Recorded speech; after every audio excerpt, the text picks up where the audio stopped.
In the heart of the Indian Ocean lies Madagascar, an island of extraordinary beauty and equally extraordinary history.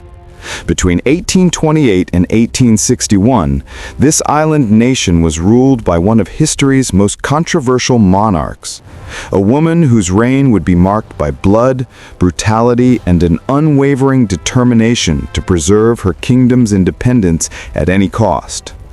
Her name was Ranavalona I, known to her European contemporaries as the Mad Queen of Madagascar, and to her own people as Ranavalona the Cruel. During her 33-year reign, Madagascar's population was cut in half. Tens of thousands died through executions, forced labor, and trial by poison. Yet this same queen fiercely defended her nation against European colonization when nearly all of Africa was falling under foreign control. Was she a bloodthirsty tyrant or a patriotic defender of her homeland? Today, we uncover the shocking truth about the forgotten queen who ruled Madagascar with an iron fist. Born in 1778 with the name Ranavalona I, the future queen came from humble beginnings. She was not born into royalty, but was the daughter of a commoner. Her extraordinary rise to power began with an act of loyalty that would change her destiny forever. When Ranavalona was still a young girl, her father discovered a plot to assassinate King Poinamerana. He revealed this conspiracy to the king, saving the royal family. In gratitude, the king adopted young Ranavalona as his own daughter and promised her to his son, Prince Radama, in marriage. In 1810, Ranavalona married Prince Radama, who later became King Radama I in 1810. As one of 12 wives, she was not initially the most prominent, but Radama I pursued a policy of modernization and cooperation with European powers, particularly Britain. He welcomed Christian missionaries, allowed Western education, and signed treaties that opened Madagascar to foreign influence. When King Radama I died unexpectedly in 1828 at just 36 years old, Madagascar stood at a crossroads. The succession was uncertain, and Ranavalona, as his highest-ranking wife, made a bold and brutal move to seize power. With the support of military commanders and traditional nobles who opposed foreign influence, Ranavalona orchestrated a bloody coup. She ordered the execution of all potential rivals to the throne, other wives, sons of the late king, even his mother. Anyone who might challenge her claim was eliminated without mercy. On August 1, 1828, she was crowned Queen Ranavalona I, becoming Madagascar's first female monarch since 1540. At her coronation, the new queen made her intentions crystal clear. She declared, "Never say she is only a feeble and ignorant woman. How can she rule such a vast empire? I will rule here to the good fortune of my people and the glory of my name. I will worship no gods but those of my ancestors." Ranavalona immediately reversed every policy of her late husband. While Radama had embraced Western influence, Ranavalona would reject it with extreme prejudice. Her goal was simple but uncompromising: preserve Madagascar's independence and traditional culture at any cost. In 1835, she banned Christianity throughout Madagascar. Missionaries were expelled, churches were destroyed, and any Malagasy person caught practicing Christianity faced severe punishment. The London Missionary Society, which had been operating freely under Radama I, was forced to flee the island. But simply banning Christianity wasn't enough. Ranavalona instituted a campaign of persecution that shocked even hardened observers. Christian converts were hunted down mercilessly. Some were thrown off cliffs, others were burned alive or boiled in water. Thousands were sold into slavery or killed outright for refusing to renounce their faith. Perhaps most terrifying was the revival of an ancient practice called the tangena ordeal, trial by poison. Anyone accused of a crime, conspiracy, or even harboring Christian sympathies would be forced to consume 3 pieces of chicken skin, followed by a poisonous nut from the tangena tree, mixed with rice water. The victim would then be forced to vomit. If they successfully expelled all 3 pieces of chicken skin without dying, they were declared innocent.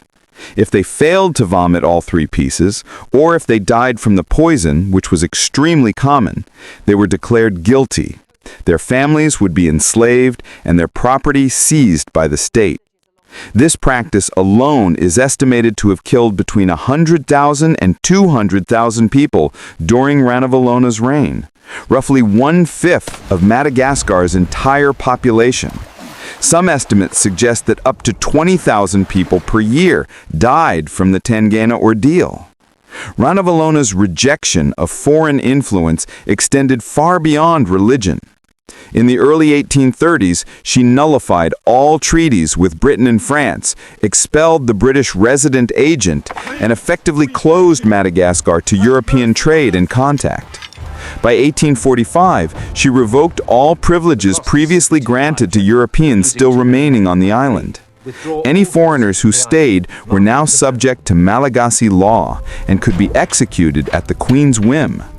Madagascar became increasingly isolated from the rest of the world. To build Madagascar's infrastructure and military without foreign assistance, Ranavalona instituted a system of forced labor called fanumpona. Every able-bodied citizen could be conscripted to work on roads, fortifications, and royal palaces without compensation. The conditions were brutal. Thousands died from exhaustion, malnutrition, and disease while constructing the Queen's ambitious projects. One particularly deadly expedition occurred in 1845 when Ranavalona organized a massive buffalo hunt that doubled as a royal progress through her kingdom.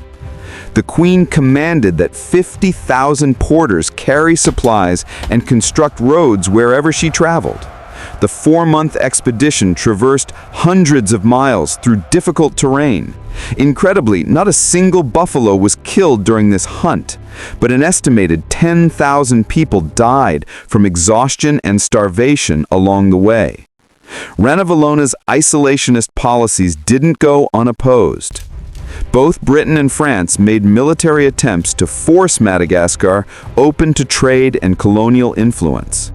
In 1845, British and French naval forces launched a joint attack on the Madagascar port of Tamatave.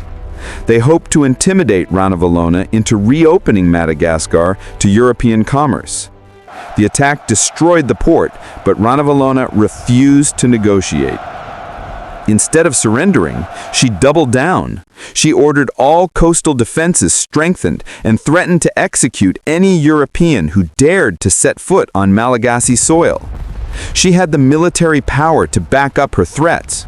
Ranavalona commanded an army of over 30,000 soldiers, many armed with weapons manufactured in Madagascar, using techniques learned during her husband's reign. The European powers, already overstretched with colonial ventures elsewhere in Africa and Asia, decided that the cost of conquering Madagascar was too high. They withdrew, and Ranavalona had successfully defended her kingdom's independence through sheer brutal determination.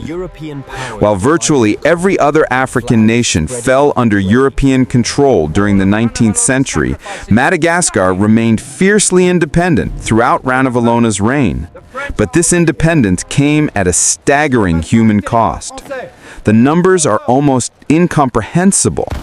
When Ranavalona took power in 1828, Madagascar's population was estimated at 5 million people. By the time of her death in 1861, it had fallen to approximately 2.5 million, a loss of 50% of the population. 100,000 to 200,000 died from the tangena poison ordeal. Tens of thousands more perished in forced labor projects. The persecution of Christians claimed countless lives. Constant military campaigns against rebellious provinces added to the death toll. Disease and famine, exacerbated by the forced labor system that took farmers from their fields, killed many more. In the central region of Imerina, the heartland of Ranavalona's kingdom, the population collapsed from 750,000 in 1829 to just 130,000 by 1842, an 83% decline in just 13 years. Entire villages were abandoned, fields lay fallow. Madagascar's economy and society teetered on the brink of total collapse. Historians have compared Ranavalona's reign to some of history's worst tyrants. Her human rights record stands alongside Vlad the Impaler, Ivan the Terrible, and other notorious despots.